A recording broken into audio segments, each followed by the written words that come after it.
Hi there, welcome to History Respawned. I'm your host, Bob Whitaker. Today's episode considers Urban Empire, developed by Reborn Games and published by Calypso. Calypso provided History Respawned with a review copy of this game. Urban Empire is a city management game set in modern Europe. The player controls a mayoral dynasty through 200 years of history, beginning in the 1820s. On top of the usual city management fare of building districts and infrastructure, players must also negotiate construction with an elected city council, which can determine your funding as well as your schemes for urban planning. I've invited Dr. Kyle Shelton onto the show to help me contextualize the history of urban development and planning. Kyle is the Director of Strategic Partnerships at the Kinder Institute for Urban Research at Rice University in Houston. Kyle holds a PhD in history from the University of Texas at Austin. Dr. Shelton's research focuses on how the intersections of transportation, urban development, and politics shape the built and natural environments of cities in the past and today. Kyle has a forthcoming book entitled Power Moves: Transportation, Politics, and Development in Houston that will be published with UT Press in January. Kyle, welcome to the show. Thanks, Bob. Glad to be here. So Kyle, Urban Empire is a city management game, but unlike the vast majority of games in that genre, it doesn't give the player free will over city management. Instead, the player has to present their ideas for city development to a city council for voting. The game places the beginning of this relationship in the Industrial Revolution. I was wondering, could you tell us what's the general historical relationship between mayors and city councils, and how did that relationship change during the Industrial Revolution?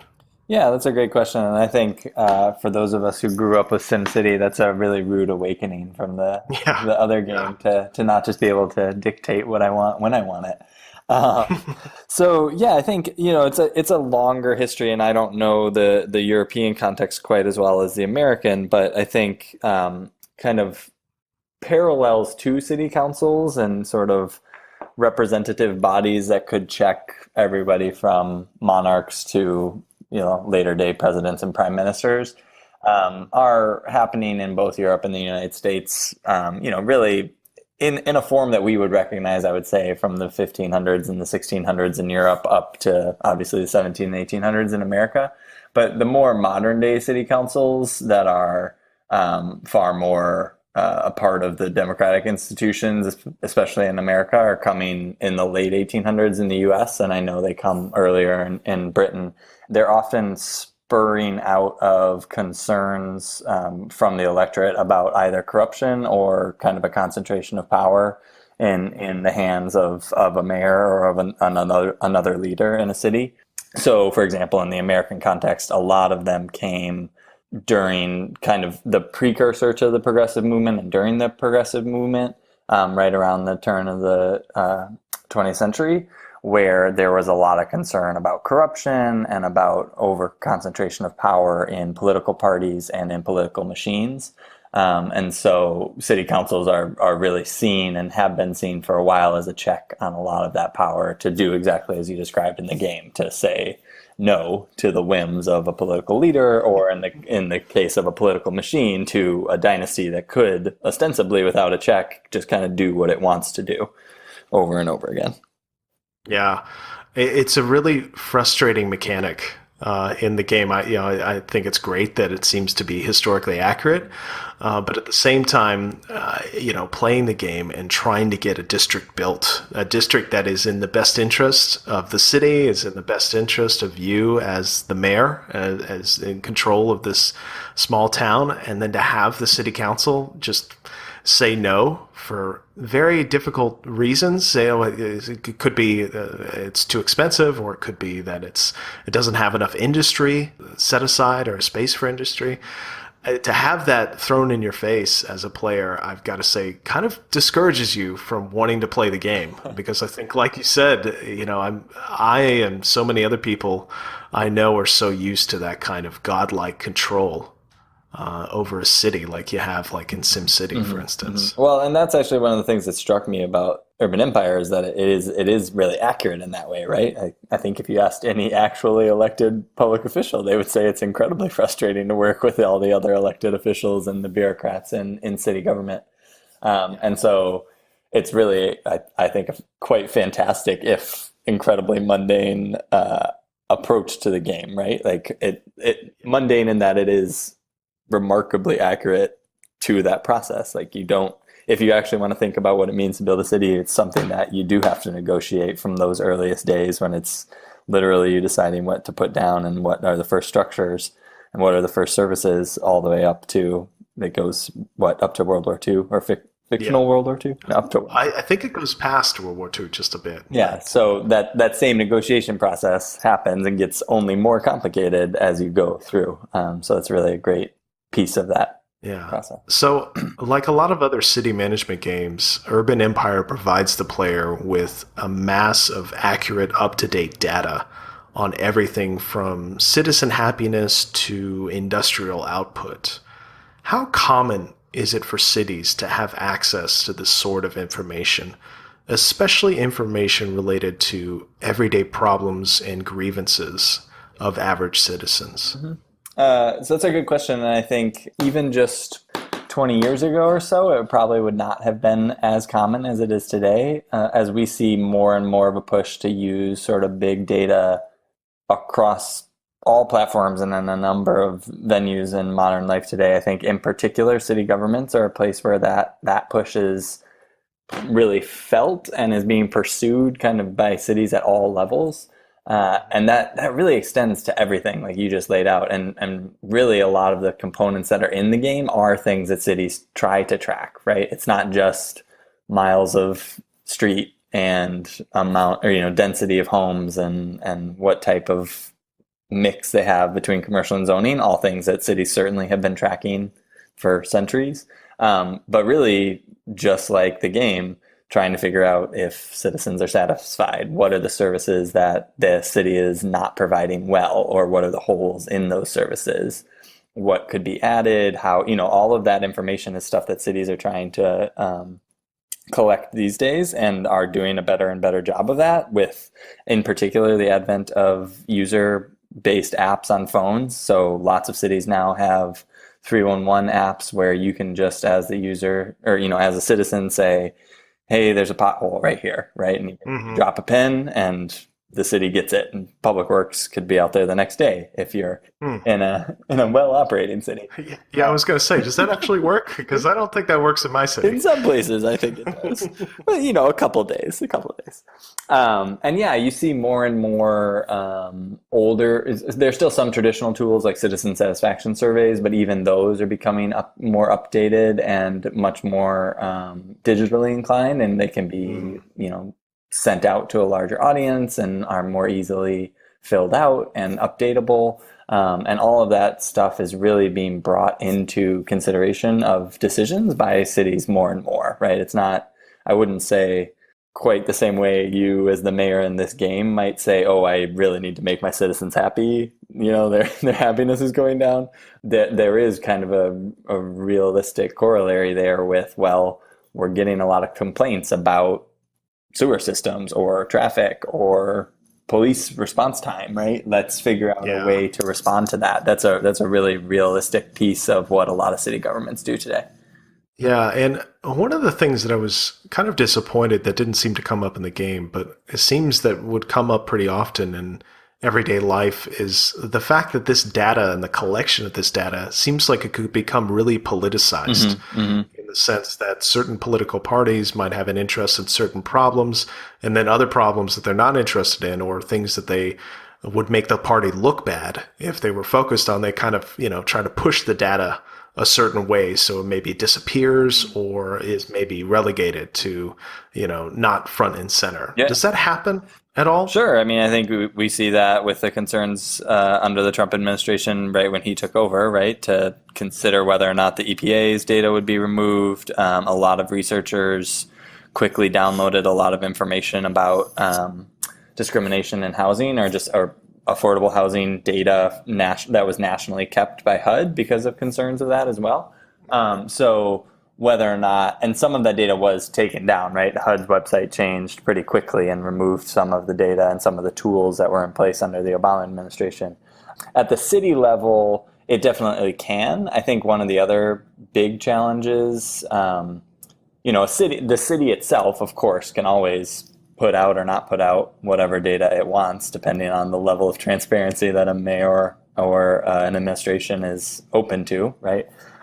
So if it's data a city controls, for sure, they can release or not release whatever they are interested in seeing. I think what happens today with that trove of data, a lot of it, and this gives me a chance to shill for the Kinder Institute, a lot of research institutes are those places, though, that keep that data. And so that kind of changes that equation where cities are forced in a way, because they are not necessarily the houser or the maintainer of the data, to say, well, what are you learning from that, or what can we learn from that to improve it, right? So the transparency is kind of built in a way when the data is more democratically, transparently available, and that often happens through universities and through research institutions that are looking to find ways to help the city improve by analyzing that data.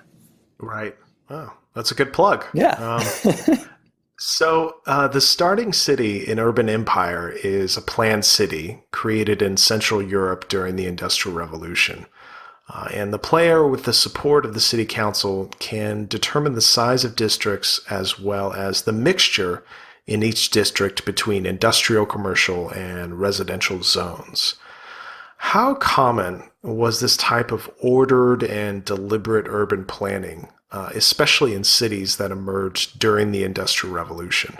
It became more and more common, I think, especially as the Industrial Revolution really took off. So you see this transition from what would have been the more artisanal economy, right? I think that's a fair way to call it, pre-Industrial Revolution, where if I'm a blacksmith, I'm probably working below my house, or if I'm a shopkeeper, I live above my house, right? And that really applied to almost everybody, right? No matter what your profession.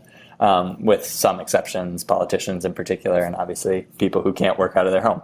But as that changes and as the sites of production become larger and larger, and you get manufacturing and you get industrial uses, pretty early on, cities are cognizant of the fact that they don't want a tannery right next to a lot of people's homes, right? Mm-hmm. And so zoning becomes a part of most cities pretty early in the 1800s, and becomes more formalized and more complicated as you move up to today, right? And now you have it where a single use like residential zoning could have in a given city 7 or 8 different categories, where an R1 use might have a particular limitation on no industry, or X percent of industry, or no industry within 500 feet of a residence, and R7 might be nothing but residential, for example, right? There could be any number of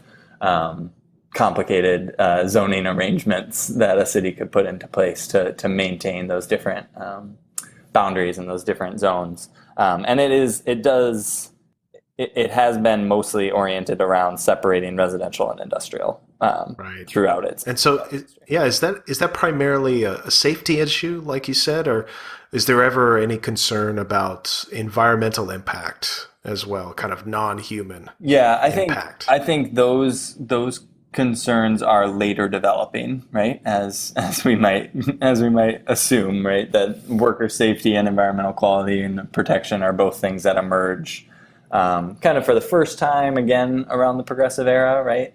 At least in the United States. And at that first stage, they only minorly impact decisions. It's not really in the US, at least until the 60s and 70s, that those become kind of the paramount concerns, or at least have the equal weight to economic production.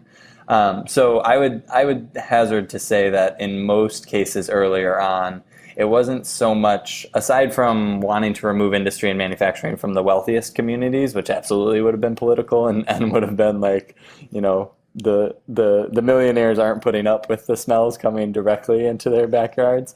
For the most part, it would have been much more about logistics and things like transportation and access to waterways or roadways, or even just the space, right? So it's easier, and the game actually does a nice job of this because you're creating a new zone, right? It's much easier to from scratch build an industrial zone where the infrastructure is going to be different and can connect to main thoroughfares and connect to other pieces in a different way than if you were trying to build it amidst residential homes on top of residential infrastructure.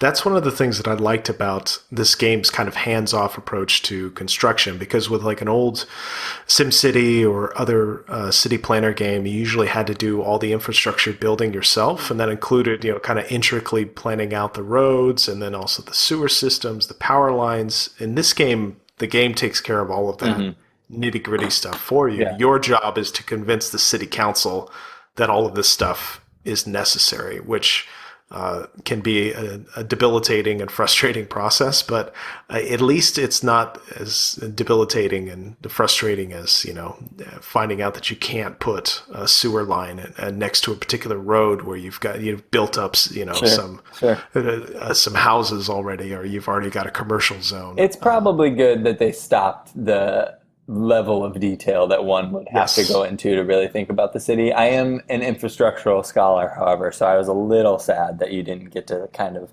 direct where roads might go, or, as you move more towards the car world, either make decisions about changing how your city's growing, or thinking about how those different forms of transportation infrastructure kind of interact with one another. But asking somebody to be the mayor, the planning department head, and the public works director probably would have been too much for one game. That's too much. Yeah, it would be like a real job instead of a game at that point. So one of the things I thought was interesting is, this game was created by European developers, so it's not really surprising that it's set in Europe. But the idea of a planned city in Central Europe, even during the Industrial Revolution, that is a very odd idea, whereas I think it's a much more common concept in the United States, where there's so much relatively empty territory in which you could carefully plan out and, establish zones. You could have grid street formations.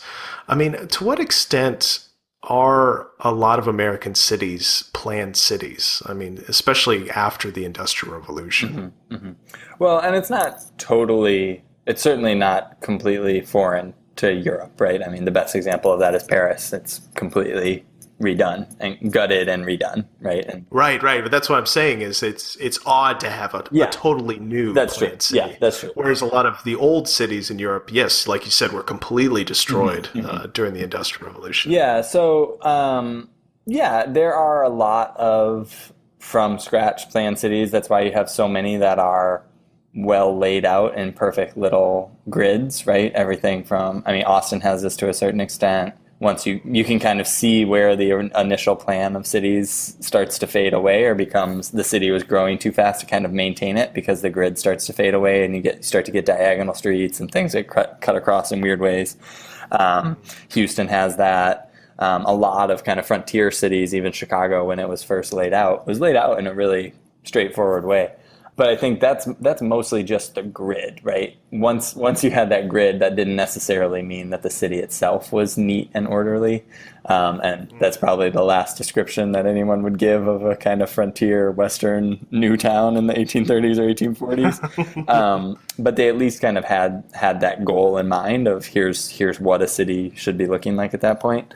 And then, there are consistent kind of planning cycles within cities, right? So even if it wasn't the building of an entirely brand new city after the 1850s, 1860s, at least in sort of the Midwest to East, you start to, in the 1870s and 1880s is when you see more landscaping starting.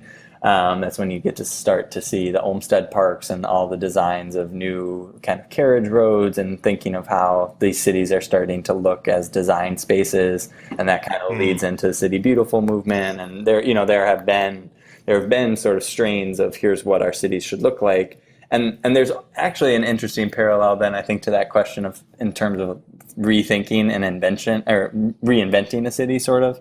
In the U.S. context, again, at least in sort of the 20s to 50s utopian vision of the city of the future, right? So you get Frank Lloyd Wright, you get GM's model at the New York World Fair that is kind of the prototypical, here is what, it's not flying cars, but it's major highways going through this futuristic city.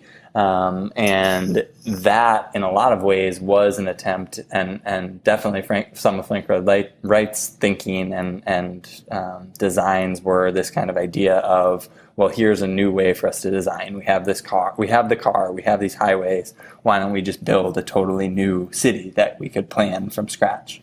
And, I think you see iterations of that, especially in planning.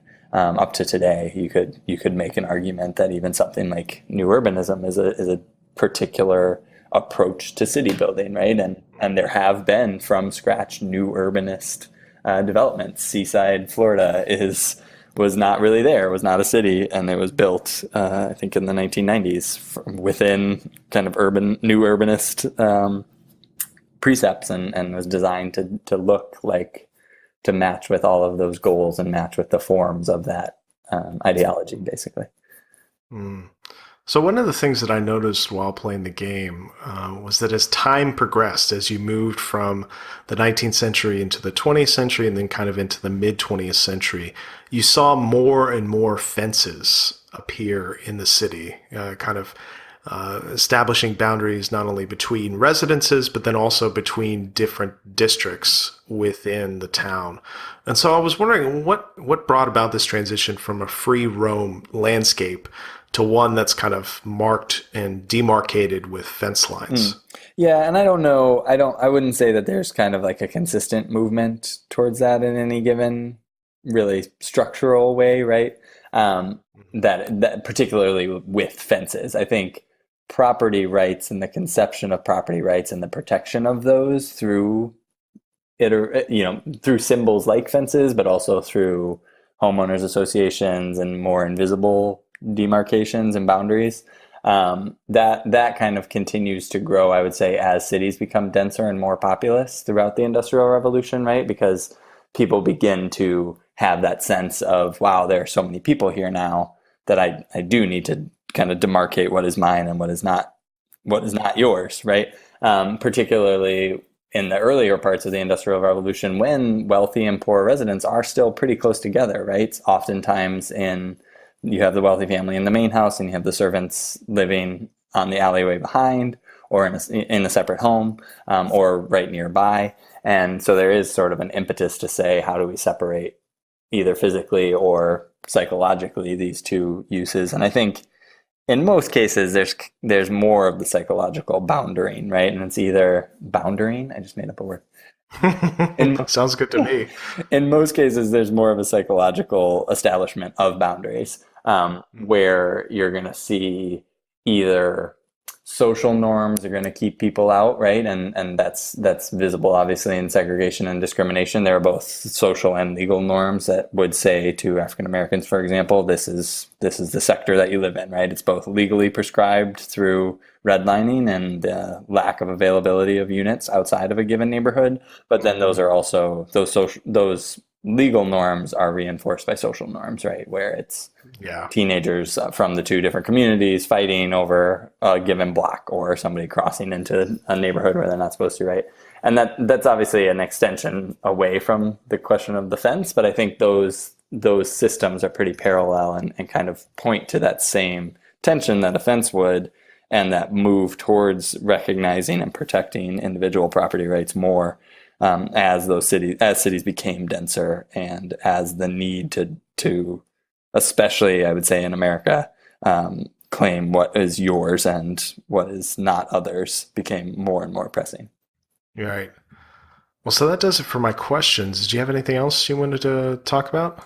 I really enjoyed the kind of in-depth nerdiness of the game. I really liked, and it's kind of what we touched on before in terms of, it kind of sucks to get city council approval, and I liked that you had to influence people and ask for their vote, and you could kind of over the long term, over a series of months, try to nudge a given party and its representatives to support your tax rate.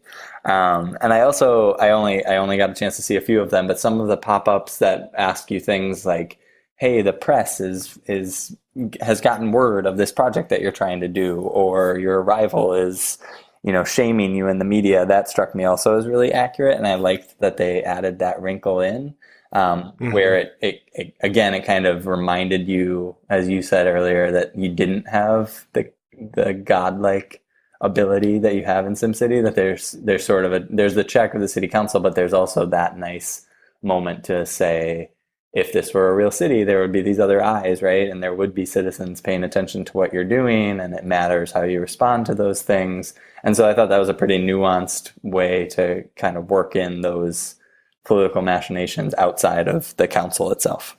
Yeah, I thought those mechanics were really clever. And like you said, I think that adds a lot to the idea of accuracy. Mm-hmm. But this game left me wondering how much we actually want accuracy as game players, because like I said, playing this game was very frustrating, not being able to do what I wanted when I wanted to. Yeah. And maybe that's not so much this game's fault as it is the genre that this game is set in. I mean, if it was in a different genre, I think those mechanics might actually play better. But because you've got that kind of inherited experience through SimCity and through other city planners, where you have this godlike power, to have that taken away from you is very, very frustrating. Even if it does make the history in the game more accurate. Yeah, no, I think that's definitely fair. I can see that for sure.